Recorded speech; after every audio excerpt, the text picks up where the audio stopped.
നമസ്കാരം, പുതിയൊരു വാർത്തയിലേക്ക് സ്വാഗതം. ഇത് പീഡനകാലമാണ്. പീഡനത്തിന് നല്ല മാർക്കറ്റുള്ള കാലമാണ് എന്ന് കരുതി പീഡിതരെ അടച്ചാക്ഷേപിക്കുന്നില്ല.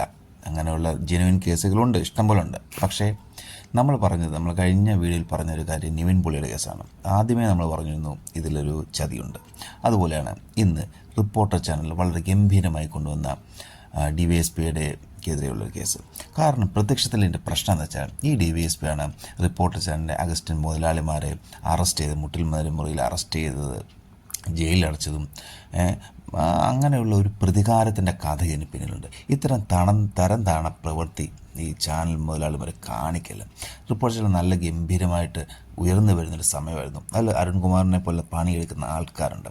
പക്ഷേ ഇങ്ങനത്തെ ബലാത്സംഗ കേസുകൾ ചീപ്പായിട്ട് റേറ്റിംഗ് കൂട്ടാൻ വേണ്ടി പ്രതികാര ബുദ്ധിയോടെ ഒരു ചാനൽ മുതലാളി മാറുന്നത് വളരെ സംസ്കാര ശൂന്യമായ പ്രവർത്തനമാണെന്ന് പറയാതെ വയ്യ.